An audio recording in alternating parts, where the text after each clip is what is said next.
the gray areas surrounding what may be termed public declaration of assets. One of these gray areas concerns the silence and the manner by which assets and liabilities may be declared as public. As some informed analysts have stated, the provisions of the Constitution on assets declarations do not stipulate the manner of declaration. Furthermore, contrary to the thinking of some rights organizations, and despite the Freedom of Information Act, the Bureau is not required by law to allow public access to the declaration of assets deposited at the Bureau by public officers.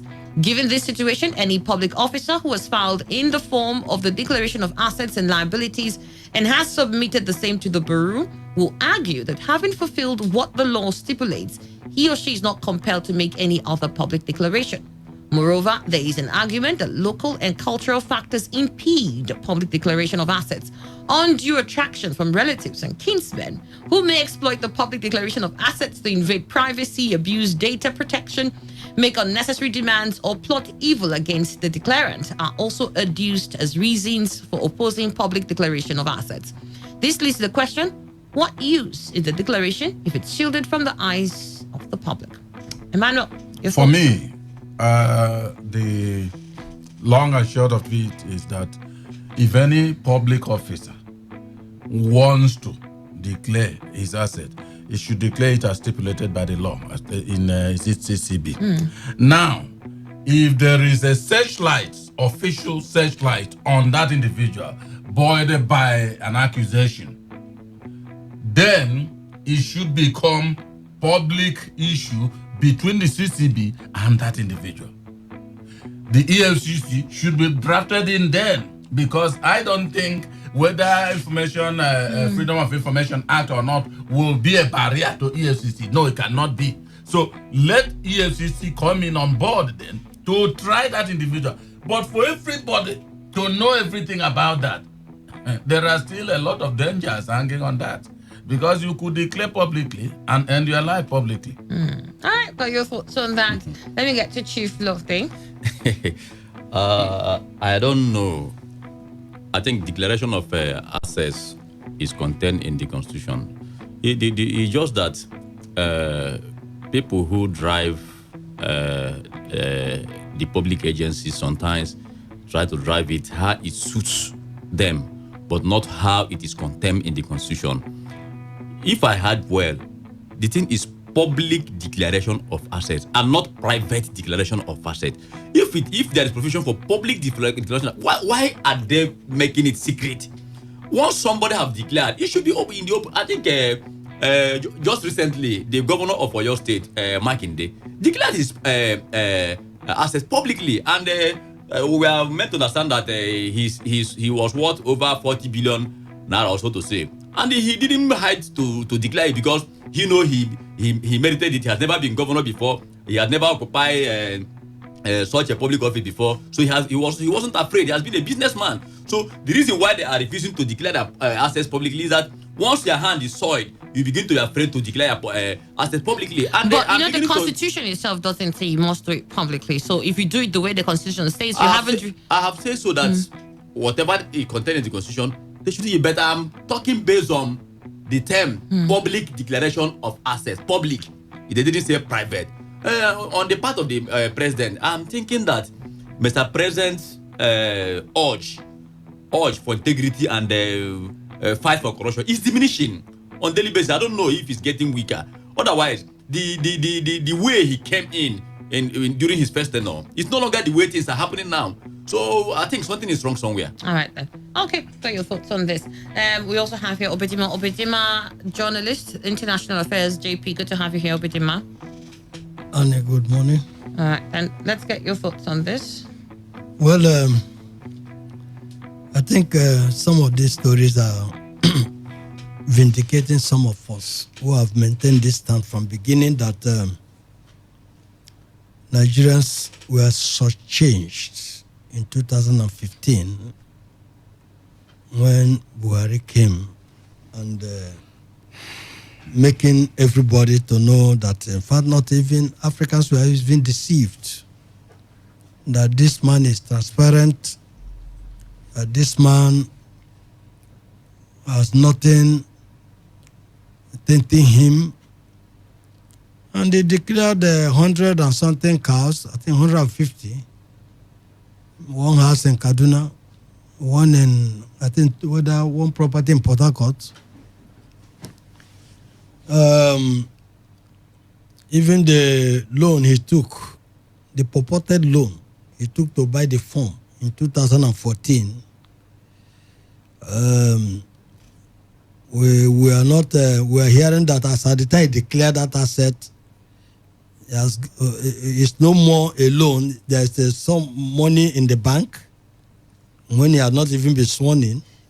How he got the money, we don't know. If I remember clearly, he was saying he doesn't know if he can afford it. You have to speak to his bank manager, because if he can remember, he's in the red.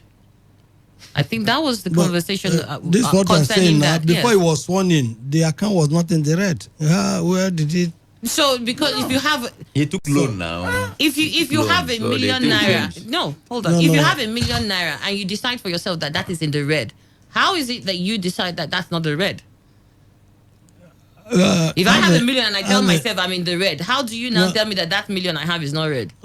Annie, I've been in the bank, so I know what red means and what blue means. I get decide that the 1 million I have means I am broke. It's not what the person says. And I can't take my entire 1 million now and it's put not it what in the a person. business It's what the and account not have. shows. The account shows whether it is in But red. you have to also go ahead No, with what it's the not person what the says. person, the account holder says. The account holder gets to say. No. Yes. When your account is in red, it's See, marked hold on. red. I can have 50 naira, and that 50 naira is all I have, and then I can't part with it. And yet I can have 50 naira, and it's not all I have. I have another 100 naira somewhere, and I can part with this 50 naira. What I'm trying to say is on that, we should also understand that he made it very clear that the account was in red. Now, between the time that one was found that something was there, others could have also paid for him and all that. Is that so? In any which case, let's get to the point of asset declaration. Now, we are now quarreling about or pushing about we are not declaring his asset now. What has happened? What has happened is that things have also changed. Things have changed in the way the spirit that corrupts any public office holder in this country has also come in. So the man's what now, if he mentions it, I think they will even remove him as the chairman of anti-corruption, this thing of African Union. That is my own assumption. Yeah. Yes, that if he mentions it now, the world will shout. Okay, let's move on. Another story here you find in the Guardian newspaper: a National Assembly and the politics of vacating legislative seats. The president of Senate, Ahmed Lawan, recently acted with dispatch uncharacteristic of the ruling All Progressive Congress when he declared the seats of two People's Democratic Party senators vacant.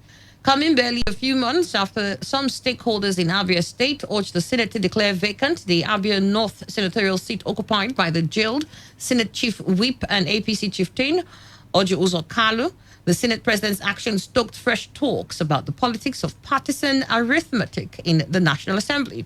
Watchers of developments in the federal bicameral legislature maintain that right from the contrived defections preceding the 2015 general election, which produced the change of guard at the presidency in national politics, the two main political groupings, APC and PDP, have been engaged in sundry wit games over which party occupies the majority and minority status. Although the skewed political alliances and interests that trailed the 2015 election made it quite hard for the ruling APC to enjoy the bolster of controlling the majority seats, the outcome of the 2019 poll must have informed its resolve to not leave anything to chance. The first challenge to the tenuous balance of numbers in the National Assembly, particularly in the Senate, happened last December when the Federal High Court, sitting in Ikoyi, handed a 12-year jail term to the Senate Chief Whip, which belongs to APC, for allegedly allegedly defrauding Abia State of 7.2 billion naira when he served the state as governor. In the face of the surprising negative development, the jailed senator promptly filed for post-conviction bail, pending the determination of his appeal against the conviction and jail term. Despite the pending appeal, constituents of the Senate Chief Whip in Abia North Senatorial District began to mount pressures on the Senate to declare the seat vacant so that the zone would not suffer from lack of active representation, particularly given the imminence of the proposed amendment of the Constitution and Electoral Act 2010.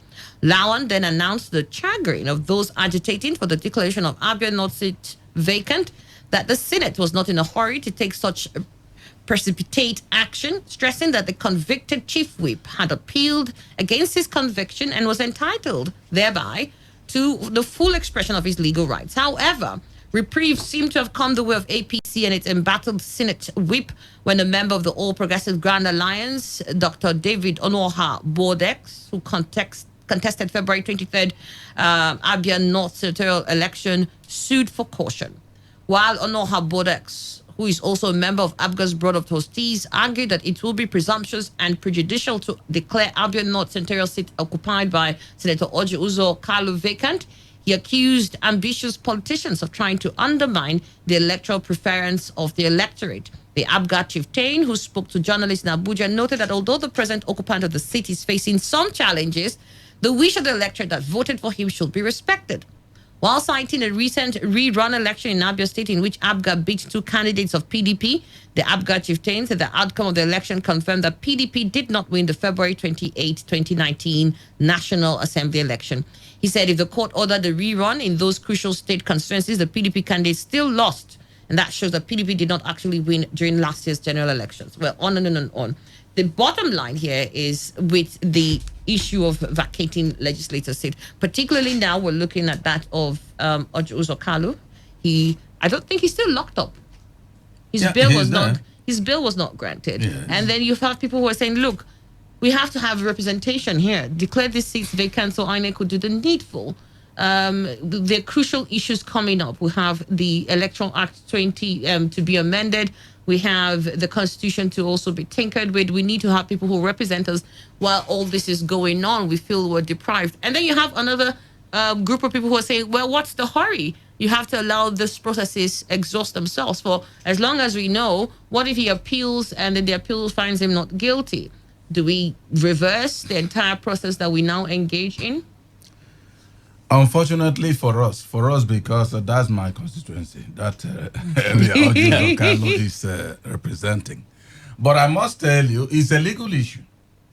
Once, when you were reading the piece, I think he said that as soon as he was convicted, that he fired something. Good. So on what grounds are you declaring it vacant?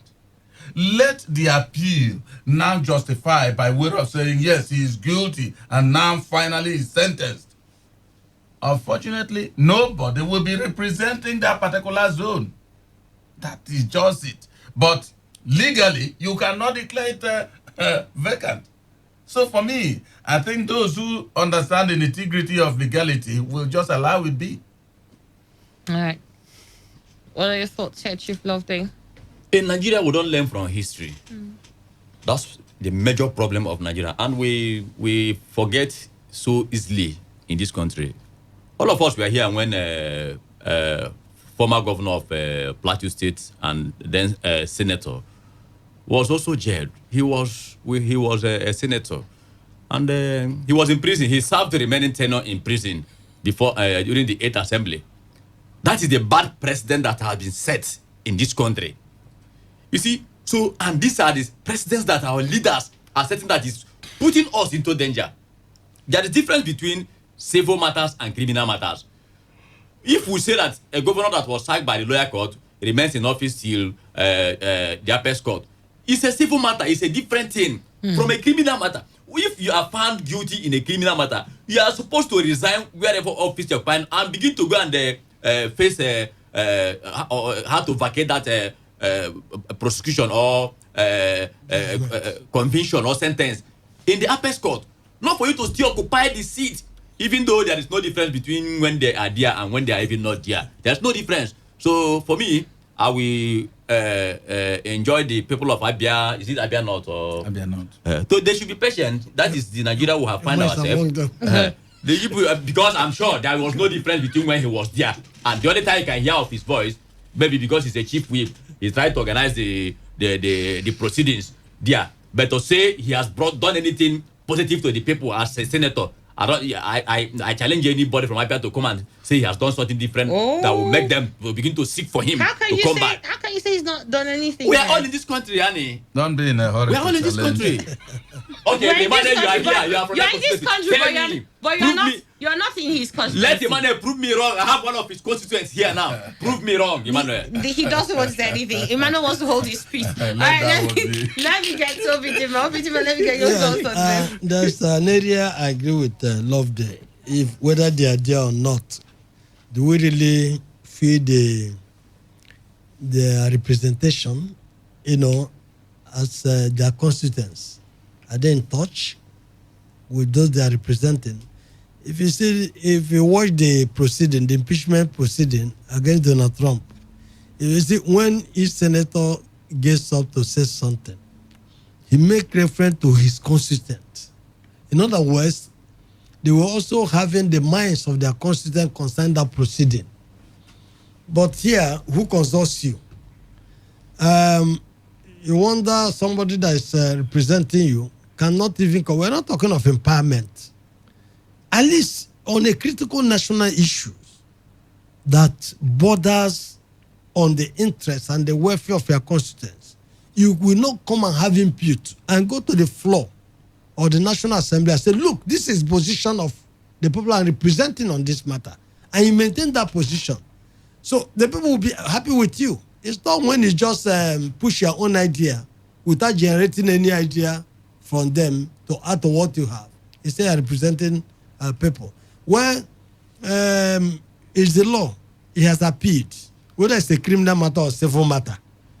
When a matter goes on appeal, what it means is that that judgment is no more effective as such until it is reviewed, it is looked into. It could either be sustained or it could also be vacated. All right. So the point there is that for me, politically, it is even a minus for the APC in National Assembly because the vote of Ojus Okalo will not be garnered when critical issues are required to thought. All right. Okay. We got your thoughts on that. Thank you very much. Let's move on. This here says coronavirus, 54 persons in supervised hold on just a moment. 54 persons in supervised self-isolation. Mamora, Minister of State for Health, speaking there. You get that story in the Vanguard newspaper. Also in the Vanguard newspaper, APC PDP fight over COVID-19 index case in Nigeria. Do we have to fight over everything? That story is also in the Vanguard newspaper. Buhari must heed Gowon OBJ's call on restructuring now. This is what Pandef, Afenifere, Ohanese, and Middle Belt leaders are saying. Buhari must heed Gowon and OBJ's call on restructuring now. And Bielsa judgment review. I did no wrong, says Olanipeku, Leon's lawyer. Bielsa judgment review. I did no wrong. Well, I guess he did no wrong, but now you have to pay 30 million. 30 million. I I think can't 30 remember. million, yes, 10 million each. unfortunately. All right, let's get to the stories quickly because of time. Coronavirus, 54 persons in supervised self-isolation. Mamora, Minister of State for Health. He says here that the Minister of State for Health, Senator Adeleke Olurumibe Mamora, yesterday gave a breakdown of the 100 people said to have been had contact with COVID-19 index case and have been traced by government. In an exclusive interview with the Vanguard, the minister explained that the 159 passengers aboard the Turkish airline that brought the index case to Nigeria, 54 persons have been traced and were being followed up by officials of the Lagos State Ministry of Health under what he described as supervised self-isolation, a situation where the people are asked to stay at home but are monitored by the officials. In addition, 6 staff of the hotel where the man lodged that had contact with him have also been identified. From the company itself, 35 members of staff have been identified and are also being followed up. The others are drivers, the ambulance drivers, the service staff. All together make up about 100 now. Disclosing that some of the passengers had even traveled outside the country and to states in Nigeria. He said some of the people the Italian made contact with are established to have traveled. The government has set an advisory to those states. Those who traveled outside the country, if the passengers had left to maybe the UK, the information will be sent to the WHO office to track down the passengers wherever they are and let them know that they have been in contact with a confirmed case of coronavirus and they can do the follow-up wherever they are. All right, so there you have it. They said they've tracked about 100 people who had come into contact with the COVID-19 index case who's under isolation at the moment. And what they're doing now is supervised self-isolation. So wherever you are, officials are keeping a tab, making sure you stay at home. And if symptoms begin to show, perhaps rush you down to a hospital. For me, it's a good one. It shows proactivity. But one thing is that let them keep on searching. If those who come in contact with the Italian are more than 100, let them run them in. But of course, like they said, some have even traveled out. Let them contact relevant offices. Let them also hold them there. Because you see, whatever affects life is very important to be stopped so that it won't affect it. This COVID-19 or whatever they call it, the way it's killing, so it has to be anything that is contagious is very serious. All right, got your thoughts there. Chief Lofty. I pray the people that they are suspecting should be negative at the end of the day. They shouldn't die for what they didn't know about. I hope too that the Italian that was positive is properly been taken care of if he has not been taken back to Italy, so that at worst, even if the man is dying, let it be that he did not infect other Nigerians. So it's a good thing. It's a welcome development. But I doubt if they will be able to trace. But why I'm confused here, Annie, the people that they say they are on supervised, I don't know. Are they not in their family home? Are they quarantined in a special room in their homes? I think in their home you have to isolate yourself to within your home. I remember when we had the case of Ebola too, there were some people too who in doing that had to be isolated in their own homes. That means you stay away from your family members until you're sure you don't have the symptoms. Well, I pray that those persons will be disciplined enough to know that any deviation or violation of such acts could be dangerous to their families. But you know where we are. This is Nigeria, and the way we do things sometimes, I pray God will help us. All right. Let me get to you as we wrap up on this. Well, I'm very, very pained in my heart that at the time that WHO declared Africa as free of this virus, after a few days, this thing happened in Nigeria. And that was when a senator raised the alarm that nothing is happening at the airport. And an aide to the president took him on and sent it to the cleaners. And within 12 hours, the Minister of Health announced that there's a case in Nigeria now. And we are not prepared. This is a country that don't have the necessary wherewithal to tackle this kind of menace that is ravaging China, Japan today. And we are a people, like all this, some of the passengers that came from there, and that Turkish airline, did they also not screen this person at the point of taking off departure before coming into Nigeria? What really went on? Is it that they want to import this virus into Nigeria? All right. So I'm quite let God help us. It's just to pray that God will help us. That's all. Oh, let's not pray alone. Yes. Let's do the needful. Let's make If sure. we did the needful, this thing would have entered. No, we did do the needful. Like I said, when we spoke about this the other day, sometimes the symptoms don't show at all. Until after a while it begins to manifest. I was reading about a few international correspondents who came into Nigeria went to UK and went to the United States, and they mentioned how at Lagos Airport they went through the proper checks, but didn't have that at Heathrow and didn't have that at the I think it was Washington. I think the one I followed when she got to Washington too. She didn't have any checks. Said she just went through, and she was wondering how these countries who say that they are advanced, so to say, are not even doing anything in checking passengers on international flights. But she says when she came to Lagos, she had the proper scrutiny she was supposed to have. I was reading on this from the National Center for Disease Control, and they mentioned the fact that sometimes you might have the virus and the symptoms will not show. You won't have the temperature, you won't have anything until much later you begin to develop the symptoms, and perhaps you'll have passed through the scrutiny at that time. We've got to go, gentlemen. Thank you very much. Stay with us. The news outbreak will be coming up at the top of the hour.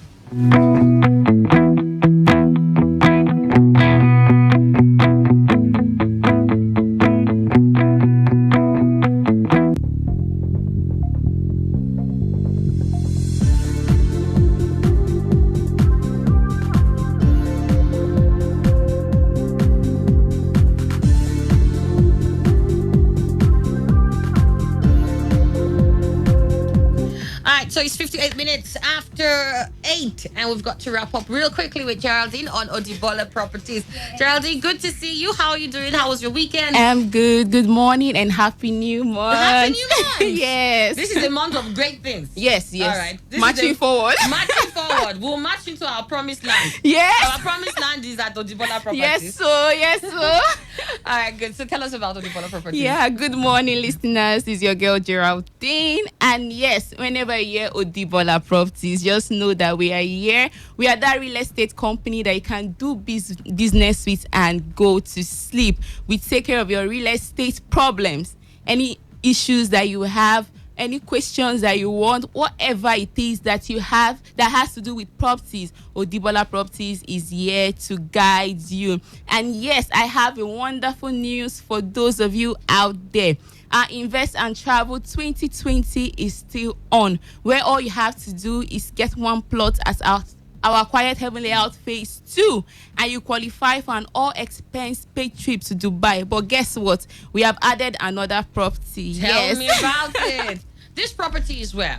It's located behind the new the initial one you were selling is... Yes, it's beside the new international airport. But this What's that one called? It's called Quiet Heaven Layout Phase 2. Quiet Heaven Layout Phase 2. Yes, right. But we have an addition property, which is our Treasure View Layout, which is going for 850,000 naira. And all you have to do is to get 3 plots, and you qualify for that. Wow. Yes, Dubai trip. You get 3 plots in Treasure View, and you get 1 plot, or you get 1 plot at our Quiet Heaven Layout Phase 2. Either one qualifies you for the all expense paid trip to Dubai from us at the Odibola family. Yes. Wow. Yeah. So where is the Treasure View? That Treasure View is off Igritali School Road. For those that are familiar with that area, you can access the property through the Igritali, that's Jehovah Witness Campground. You can access it through that road, or you can also come in through the airport road. That's that Magua road. So it depends on which axis you want to follow. So that property actually have good road network to the property. So that 3 plots in our Treasure View layout that's going for 850 per plot still qualifies you for the Dubai trip. Yes, and 1 plot from our Treasure View Quiet Heaven Layout Phase 2, yes, qualifies. How much does the Quiet Heaven Layout Phase 2.5 million, yes. And all you just need is 1 plot in 1 that plot, area. yes. And then from Treasureville, you need 3 plots. Yes. And each plot is 850. And in each case, you get an all-expense paid trip to Dubai. Exactly. Amazing. Amazing. Yeah, so you get an all-expense paid trip to Dubai. And this is March. Stop pushing and procrastinating, saying, later, March is here already. Before you know, we'll be doing, we wish you a Merry Christmas. Yes. And it's all over again. Yeah, and it's all over again. And this promo is just, we are going in May. So those that want to key, you need to key in now. Because after now, if you come and like, I still want to go, the Dubai trip will be over. And you still have to get the property at that amount. Yeah, so that's it. For those that want to come and see the property where they are, usually have our inspections on Wednesdays and also on Saturdays by 10 a.m. So for those that want to come and see the property, or you want to invest in either of it, you can call Mr. Eze or send I am interested to the number 090 19308242. The number again, send I am interested or call Mr. A on 09019308242, or you can come to our office at Inyewale in Sirim Layout, off Tombia Extension, GRA Phase 3, and let's start that investment process in real estate because it's the surest form of investment. Amazing. Yes. So you share those numbers again. Okay, you can send I am interested or call Mr. Eze on the number 09019308242. The number again, 9019308242. Thank you so much for coming. And Thank we'll see you. you again. Stay on the dial. The news update comes up next. Today, 95.1 FM, Port Harcourt. News update. Hello and good morning. Here's the news update on Today 95.1 FM. I'm Annie Abdul Salam. The leader of the All Progressives Congress in Bielsa State, Timothy Silva, is insisting that the judgment of the Supreme Court on the state governorship election and its subsequent refusal to reverse the judgment is an injustice against his party. The Minister of State for Petroleum, when he appeared on a television program monitored from Port Harcourt, Silva said the court did not afford his deputy governorship candidate the opportunity to defend himself in the said certificate forgery allegation. He, however, called on Bielsans to allow peace to reign in the state.